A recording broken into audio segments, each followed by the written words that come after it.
So we've all heard of the common tips and tricks to make a mushroom trip more pleasant or better adjusted to suit your own personal preferences, such as the shroom tea, which is known for reducing nausea, or the lemon tech, which is known to increase the potency of the trip while at the same time decreasing the length of time you're actually tripping. Fasting and following a healthy diet, on the other hand, is not such an optional step in preparing for a trip, as failure to do so will result in confusion, frustration, and even dangerous situations, which is almost as bad as not having a good set and setting. Okay, so first off, let's start with the basics. When ingesting and digesting psychedelic mushrooms, the stomach often has trouble dissolving the structural components of the fungal cell wall, the main culprit being chitin. The reason why shroom tea hits slightly harder is because the active compounds psilocybin and psilocin have already been extracted into the tea and don't need to go through that process in the stomach. Thus, the active ingredients can be absorbed a lot easier and faster.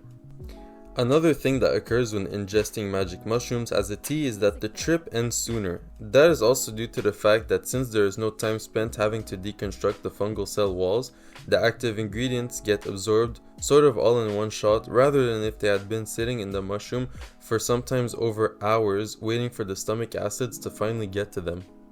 So using this information we have extracted by comparing eating mushrooms raw to drinking them as a tea, we can basically highlight the massive ways the digestive process has an impact on the trip itself.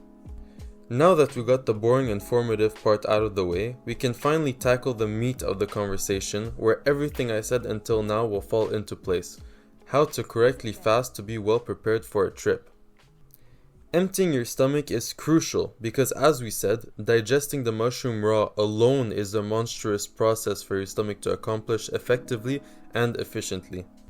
So you can certainly imagine how it is basically impossible for your stomach to digest both the raw mushroom and the half-digested McDouble trio you ate just an hour ago. The results of such a mistake are plain and simple. You will not trip nearly as hard as planned, if there will even be a trip anymore. Even if you take a whole 3.5 gram dose, the effects will be null and void from having eaten a whole meal that made you full 30 minutes prior to dosing. So basically, yeah, it's a big deal. As I mentioned in the intro, this can be confusing, frustrating, and very dangerous. Confusing, frustrating, and even also stressful because if you are expecting a 3 gram trip but only receive a 1.5 gram trip, you can probably imagine how you will be on mushrooms expecting that it will keep getting more and more intense, but the longer it doesn't, you start questioning more and more what the hell is going on. Is it going to fully hit me out of nowhere and catch me off guard? Did I do something wrong, or did I not take enough? Is my scale broken? Did I just ruin my trip and now I won't be able to take more for another month until my tolerance goes away? I can't believe I prepared so much just to ruin it, etc, etc, etc.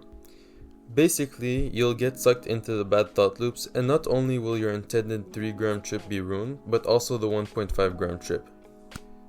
Now, I bet you're wondering how this can also be dangerous.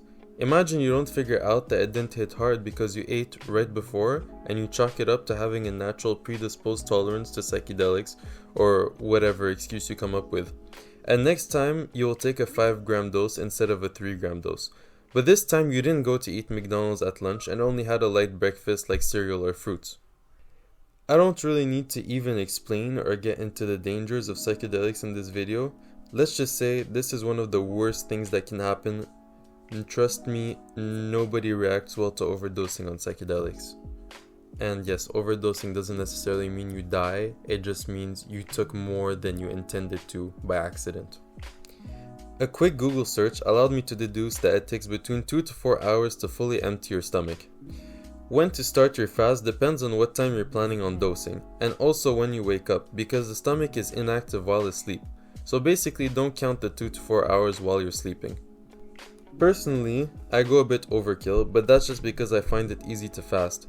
How I do it is if I'm going to dose before noon, I will skip the last meal of the previous day. If I'm going to dose in the afternoon, I will just not eat from the moment I wake up until I dose. Another massive upside to fasting is that since your stomach had time to get back to its most aggressive and productive state, being hungry and ready to go, it will be easier for it to digest the tough chitin since it's digesting at peak power and performance, which means that you will have substantially less nausea and the trip will be more potent since we are digesting the active compounds more rapidly. Imagine it as if you just did exercise 1 hour ago versus 6 hours ago. Will it be more performant after just 1 hour of rest or a full 6 hours of rest? Side note, even after you dose, you should not eat for another 2 hours as this will slow down the momentum of your trip. Sometimes I even like to go up to 3 hours without eating after dosing because honestly, even after the peak, the moment I eat,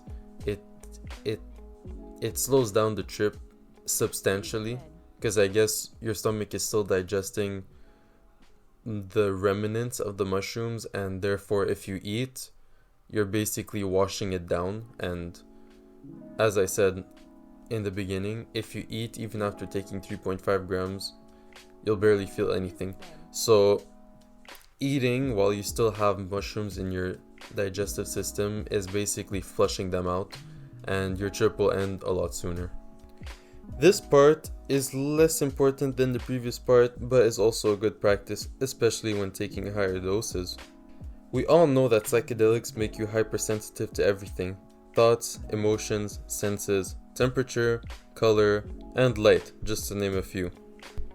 I know you guys are probably tired of the mushroom tea examples, but this is the last one. I promise it will be quick. When you make mushroom tea and decide to add a bag of actual herbal tea inside, the trip will have a slight but noticeable effect depending on what tea you used.